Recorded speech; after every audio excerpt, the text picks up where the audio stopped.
Amigos, les saluda René Hernández González. Hoy tenemos otra entrevista especial para que la gente conozca ciertos aspectos importantes y el por qué una persona se comporta de esta u otra manera. Estamos hablando de nuestro invitado de hoy, Roberto Alfredo Lombana García. Un caballero a quien conocemos desde hace mucho tiempo. Hizo cuartetos con José Dominador Kaiser Bazán, Joe Richard, el amigo Carlos Hoffman. De esa época, hombres que siempre eran referentes para los periodistas. Bienvenido, don Roberto Lombana, y la primera pregunta es, ¿cómo fue esa formación académica? ¿Dónde estudió usted su primaria? ¿Dónde la secundaria? ¿Dónde la universidad? Bueno, buenos días, René, gracias. Sí, yo hice mi colegio primario y secundario en el Colegio Javier con los jesuitas. Luego, cuando se entró en la universidad en el año 66, 67, a la Facultad de Ingeniería Industrial, vino el golpe de Estado, nos cerraron la universidad por casi 2 años. Entonces me mandaron a Colombia y allá pues tuve que meter los créditos que pudimos lograr, y también se aprovechó para darme una formación muy especial en la fabricación de levaduras para panificación, que ha sido un negocio que ha estado en la familia siempre, pues la harina, el pan, la levadura. Y entonces ahí con unos viajes por Alemania, por Europa, pude terminar la carrera, y en panameño o en el mundo también empresarial quedé con un título técnico adicional al profesional de técnico en levaduras, o el Yeast Master. Así como hay el maestro cervecero, el maestro panadero, hay un maestro en fabricación de levaduras, y de ahí entonces ya me lancé al trabajo profesional, que es lo que me tiene hasta el día de hoy. Amigos, y para que ustedes sepan, el señor Roberto Lombana es el padre de Ricardo Lombana, hoy candidato a la presidencia del movimiento Otro Camino. De acuerdo a lo que estaba leyendo sobre su vida, don Roberto, es un hombre de carácter, un hombre disciplinado, que le encanta el cumplimiento de los horarios. ¿Cómo ha sido su vida frente a esa condición de comportamiento y frente a la condición de muchas personas que no le dan valor a la disciplina, al horario, al cumplimiento de la palabra? Sí, alguna vez en la vida, René, y gracias por la pregunta, creo que fue uno de esos tíos viejos que uno tenía, que me dice: mira, las cosas se deben hacer con amor, pero con rigor. Entonces eso lo va moldeando y formando a uno en su disciplina personal, en afrontar los retos. Y asimismo trata uno de, cuando ya uno hace pareja, pues que la familia que va creciendo, los muchachos, los niños, pues se van enmarcando dentro de eso. Y eso ha sido la vida. Trae sus desencantos, trae sus encantos, pero sigue uno andando, porque es el camino que uno se va trazando con pequeñas desviaciones, pero se sigue adelante. No ha fallado. Eso quiere decir que en la formación de la familia y en la educación de Ricardo Alberto Lombana hubo mucho amor y también rigor. Sí, definitivamente que sí. Siendo Ricardo el segundo, eh, supo ubicarse, pero siempre había voces de protesta, por decirlo así, porque Ricardo ha sido un niño, un joven y un adulto que ha sabido siempre buscar su lugar. Lo que sí es importante es que logramos con Roberto, con Ricardo y con María Laura un amor de hermanos, una simbiosis que a Laura y a mí nos tiene siempre muy contentos, no solamente de niños, sino de jóvenes, el comportamiento en familia y lo que tenemos hoy día, René. Para los que no saben, el señor Roberto Lombana es, por así decirlo, el fundador de los delegados electorales. Fue el primer presidente de los delegados electorales. ¿Cómo se da la ubicación de Roberto Lombana en este cuerpo de delegados que hoy por hoy cumple un papel fundamental en el desarrollo democrático de la República de Panamá? Sí, yo siempre estuve involucrado desde que tuve la mayoría de edad en las elecciones que se daban en la época de dictadura, que por lo general eran las de representantes de corregimiento. Y luego en la del 84 y la del 89 siempre fui jurado de mesa y estuve involucrado pues, con temas electorales que me fascinaban. Sobre todo el trabajo de servicio en la mesa, conteo de votos y todo lo demás. Y ahí tuve relaciones de trabajo con el magistrado Valdés, con el magistrado Allen y con el magistrado Guillermo Márquez Amado, porque estábamos en esa lucha contra la dictadura y de una u otra forma comulgábamos con los mismos principios.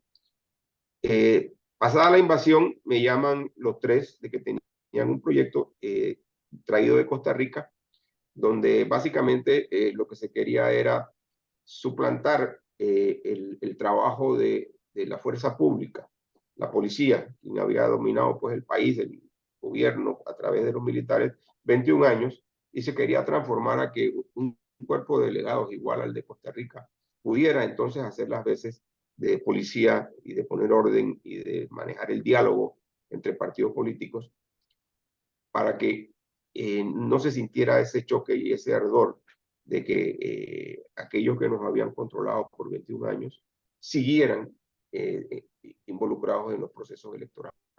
Entonces se pudo crear la figura del delegado electoral. Inclusive creo que todavía se lleva a cabo una transición en el mando de la fuerza pública.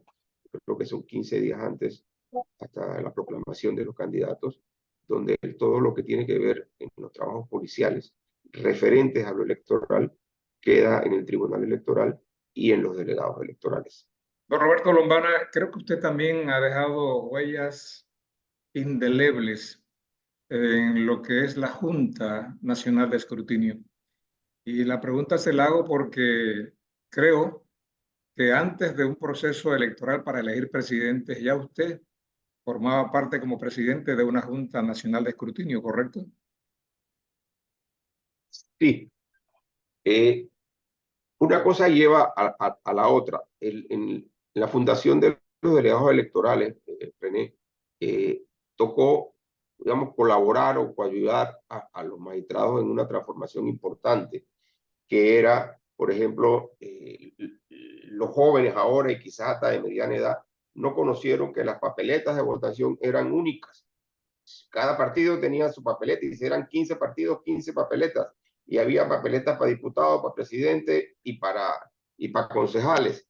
Entonces, se transformó eso a una papeleta única para evitar la compra del voto, para evitar que se manipulara el día de las elecciones del voto. Se eliminó el licor en los mítines. Es decir, se hicieron transformaciones importantes que dieron pie a que las elecciones que se proyectaban para 1994 tenían que ser ejemplares.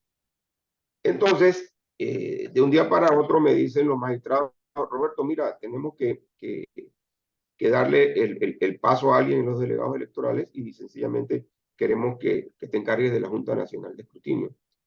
Los recuerdos que yo tenía de la Junta Nacional de Escrutinios del 84 y del 89 fueron nefastos. Era donde se manipulaban las actas, donde se hacía la trampa, tanto que en la última elección del 89 tuvieron que suspenderlas, los militares las suspendieron, la eliminaron. Entonces, siendo ya noviembre del 93, pues me llaman y me confirman el puesto y convocamos entonces a 8 ciudadanos más de la sociedad civil de diferentes actividades profesionales para organizar el conteo de las actas, el escrutamiento, desde el voto en la mesa. O sea que no es que íbamos a recibir solamente 40 actas, sino que íbamos a involucrarnos en cómo se iba a dar la votación, cómo se iba a dar el torneo, para que no fuera que tú llegas a un supermercado y compraste una lata de jugos y sencillamente te tomaste el jugo. nosotros nos estábamos involucrando en que la transparencia con que se estaba organizando el proceso electoral nos iba a producir unas actas que eran el fiel reflejo de lo que el pueblo había votado y lo que la mesa había proclamado en su momento. Y ese tránsito hasta la Junta Nacional de Escrutinio tenía que ser pulcro, transparente también, con toda la honestidad del caso y custodiado por los delegados electorales. De tal forma que en el año 94 pudimos proclamar al doctor Pérez Valladares en 62 horas. Los escrutinios a veces demoraban meses porque no se ponían de acuerdo los partidos políticos. Roberto Una de las Lombana, cosas correcto. Quería preguntarle, usted me habla en las elecciones del 94. Creo que también estuvo en el referendo del 98. También estuvo como presidente de la Junta en el 99, ¿es correcto? correcto, sí. En el 98 fue para el referéndum de reformas electorales que planteó el Ejecutivo por a través del doctor Pérez Valladares. Era un sí y un no, buscando una reelección, y me tocó pues presidir eso y comunicar el resultado no solamente a la ciudadanía, sino al promotor pues de la reforma. Igual fue en el caso de la señora Mireya Moscoso, que, que ganó la presidencia y nos tocó proclamarla también. En este proceso, al frente de la Junta Nacional de Escrutinios, ¿usted recibió algún tipo de presión? ¿Alguien le dijo, hey, queremos que gane fulano, sutano, mengano? Definitivamente que sí, hubieron presiones y hay anécdotas muy duras, muy crudas, de, de aquellos, ¿cómo es que le dicen? Los maletinazos, ¿eh? Ofertas de que, ¿por qué no me tienes en cuenta para que, mira, que fíjate qué podemos hacer? Pues sencillamente esas personas recibieron su merecido, quedaron no escrachadas, pero ya se sabía entonces qué línea querían jugar, de querer forzar a que el resultado fuera distinto, teniendo en cuenta de que también se tenía la transmisión extraoficial de resultados, o sea que no iba a ser una variante muy grande entre lo que la Junta eh, proclamara y lo que la transmisión extraoficial de resultados que manejaba el Tribunal Electoral. Es importante también eh, explicar así breve que la Junta Nacional de Escrutinio es un ente aparte, independiente. El Tribunal Electoral organiza las elecciones. La Junta Nacional de Escrutinio proclama al ganador. O sea, se sigue repitiendo una figura de que el pueblo se organiza en una mesa de votación, elige a sus candidatos, lo proclama ese día en la mesa y llega esa acta a la Junta Nacional de Escrutinio, donde certifica que eso es correcto y entonces proclama. Y es importante esto, René, porque ha habido intentos en estos 30 y tantos años, intentos velados, de que muchos tribunales electorales de Latinoamérica organizan las elecciones, pero quieren proclamar. Panamá, por algún motivo histórico que no he podido encontrar, siempre permitió que la Junta Nacional de Escrutinio, las malas y las ladronas que hubieron, pudieran escrutar y proclamar. Nosotros no podemos, como panameños, permitir que ese derecho adquirido por la ciudadanía, por el pueblo panameño, sea nunca tocado ni trastocado. Tiene que ser siempre el pueblo que vota, cuenta y proclama. Y el Tribunal Electoral juzgar si se comete algún delito electoral y condenarnos si lo hicimos indebidamente. Eso es bien importante. Ok, Roberto Lombana, para que la audiencia sepa, estamos conversando con don Roberto Lombana, el papá de Ricardo Lombana. Y esta experiencia de formar parte de los delegados electorales como presidente fundador y también de estar en la Junta Nacional de Escrutinios, ¿usted cree que influyó de alguna forma en su hijo Ricardo Lombana para de repente sorprenderlo y decirle, me voy a meter a la política y voy a ser candidato?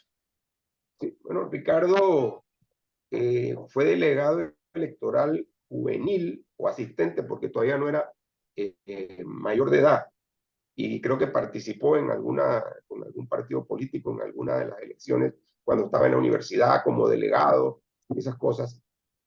Y por ahí venía la vena. La sorpresa fue allá en 2016-17, que nos reúne un domingo aquí en la casa. Estábamos en el almuerzo familiar y sencillamente nos dice, es para decirles que mañana comienzo a recoger las firmas para el presidente para la libre postulación. Fue una sorpresa, pero no fue una sorpresa tampoco. Ricardo ya tenía marcado eso en su carácter, en su manejo, y lo estamos viendo. Definitivamente que, como se dice en buen panameño, nadie sabe para quién trabaja.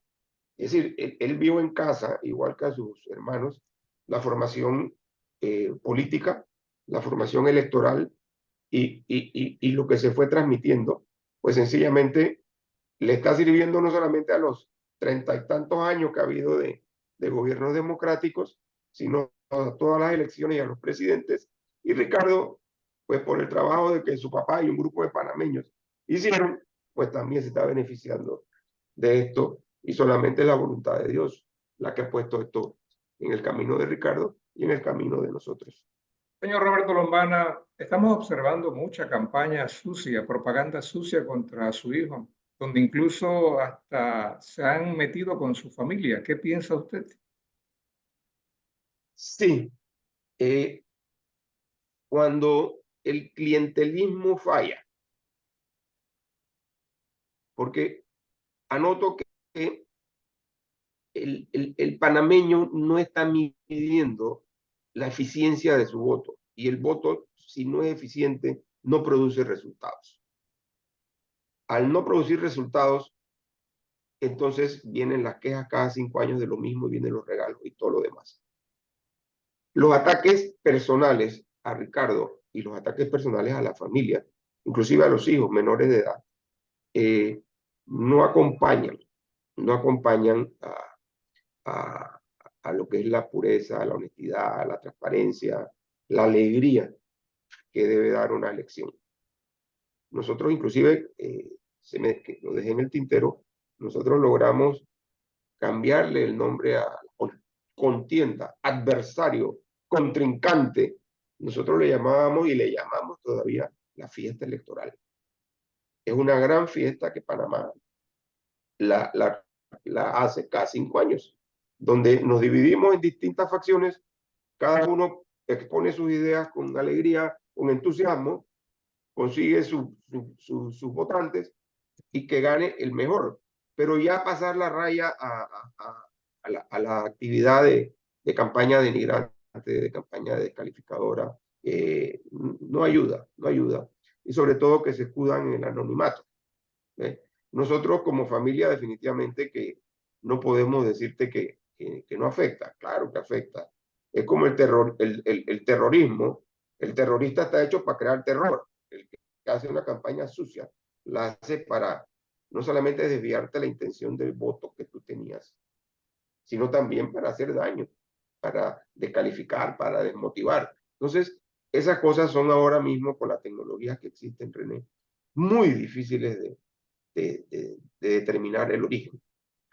Ok, Tú llegas hasta cierto punto y de ahí en el Internet se pierde de dónde tú puedes sacar quién está originando esas cosas. he escuchado comentarios donde dicen que si Ricardo Lombana hubiese triunfado en 2019, hoy el señor Nayib Bukele lo tendría como referencia.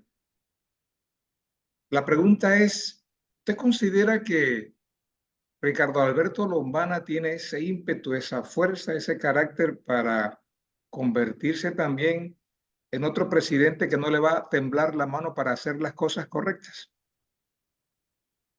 No le va a temblar la mano, no le va a temblar la mano. No le va a temblar. Ricardo es una persona de mucho carácter, de un pensamiento sólido. con relación a lo que dices de Bukele. Él ha dicho en su momento que Bukele en El Salvador ha tenido éxito, pero la situación de los países son distintas. Lo único que creo que tenemos en común quizás es la lucha contra el bandolerismo, las pandillas, la inseguridad que hay en el país. Y yo estoy seguro que no le va a temblar la mano y de pronto algún día se toman un cafecito Bukele y él, quien quita, si es una referencia y que Bukele recibe ataques, sí, los recibe definitivamente, pero hay partidos políticos, hay la plutocracia, hay los intereses económicos grandes, los medianos. Son países que pasaron por una guerra civil.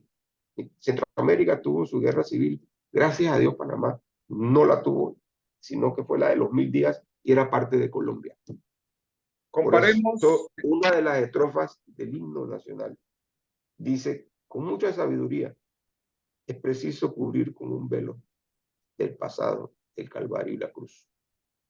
Si lo aplicamos al 100%, dejamos por fuera un montón de gente que tiene que pagar. Pero el espíritu debe ser de buscar la paz, de buscar esa unión. Y ojalá esto se vaya purificando, René. si comparamos el Panamá de los 21 años de los militares con el Panamá post-invasión, señor Roberto Lombana, ¿valió la pena las luchas en las calles encabezadas por la cruzada civilista? Definitivamente que sí. Definitivamente que sí. Tuvo su peso grande, tanto cuantitativo, pero más que todo específico. Específico. Cuando los señores policías comenzaron a medir, de darse cuenta de que no era a base de escopetas y de sustos, sino que sencillamente o hacían un cambio o se perpetraban. También estaban los intereses norteamericanos sobre Panamá y los tratados del canal que estaban caminando, por decirlo así. Era una mezcla, pero había que sacar al general Noriega y a unos grupos importantes del país. Y quizás te puedo comentar y compartir algo inédito, no lo conoce mucha gente, René. El Monseñor Laboa convocó a un grupo de, éramos 6, 7 personas, para que fuéramos interlocutores entre la nunciatura, los partidos políticos, el presidente encargado, Solís Palma, y el general Noriega con su Estado Mayor, y los partidos políticos panameños, de tal forma de que se pudiera ir buscando una salida, si queríamos llamar honrosa, del general Noriega, que se fuera a vivir a Dominicana, a España y todo lo demás.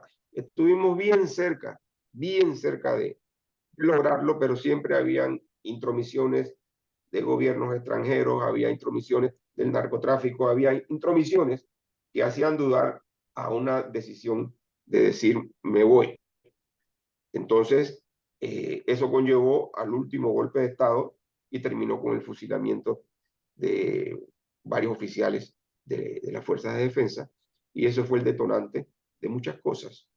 Tanto así que el año y medio que tuvimos en esa gestión, el monseñor Lagoa con el monseñor Magrat, el hoy cardenal Lacunza y el ya fallecido Oscar Brown, me parece que ya Oscar falleció, que éramos, digamos, el nervio motor de eso, pues nos dijeron, hay que cortar palitos porque esto ya tomó otro color. Y Roberto, ¿qué llamado le hace a usted a los seguidores de su hijo Ricardo Lombana? ¿Qué llamado le hace a los indecisos en estos momentos? sí, uno, si Ricardo Lombana es un generador de cambios, está imponiendo una visión que empezó como un libre postulador y el sistema lo llevó a crear un partido político. Esa generación de cambio, esas ideas novedosas, ya provocaron hace 4 años que los partidos políticos tradicionales, por medio de reformas al código electoral, le pusieran todas las trabas del mundo al movimiento de la libre postulación. Después evolucionaron un poquito más los partidos tradicionales y se dieron cuenta de que podían entrar a las diferentes corregidores, diputados y presidentes en la libre postulación. Entonces, ese cambio, esa generación de cambio que ha impuesto Ricardo aquí en Panamá, tiene el respaldo de muchísima gente. ¿Y qué llamado, Fueron 400 qué llamado puntual le hace a esa gente? ¿Qué llamado le hace puntual? que hay que cambiar, que no puede haber más de lo mismo. Yo he participado con él en algunas caminatas, en algunas giras, pues como ahí de mirón, por decirlo así, y uno realmente escucha que la gente está aburrida. Muchos que creen fielmente en que el cambio se debe dar, y otro, con lo que decía hace un rato, de que han caído en cuenta de que su voto cada 5 años no produjo el resultado que ellos aspiraban. A su centro de salud, a su escuelita, a un busito, a una ruta de tráfico. No, entonces es ahí donde está el cambio que Ricardo y 400.000 personas en el año 2019 marcaron una diferencia. Ahora será mayor. Don Roberto Lombana, para finalizar,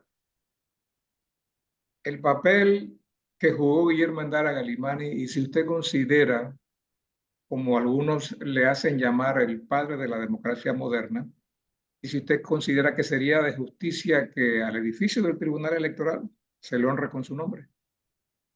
Yo estoy plenamente de acuerdo, me encanta esa idea, me parece que sí. Ahí hay una estatua de don Ernesto de la Guardia, que fue uno de los presidentes que introdujo reformas importantes en el Código Electoral. Pero me parece que don Guillermo Endara se merece eso porque él fue el gestor, él puso el pecho. El pueblo lo había puesto en la cruzada civilista, pero él puso el pecho, puso la frente, porque le dieron cacarazos a él y a Billy a Ricardo Arias Calderón. Pero yo creo que la historia dirá, René, que uno de los mejores presidentes que tuvo Panamá fue Guillermo Endara, por lo que le tocó vivir y por lo que permitió hacer. Tuvimos un terremoto donde no se cayeron los edificios, pero un terremoto político, económico, cultural, social. Y Guillermo Endara supo, en su humor y en su forma de ser, canalizar esas fuerzas junto con su equipo de trabajo y entregar su presidencia a un partido contrario.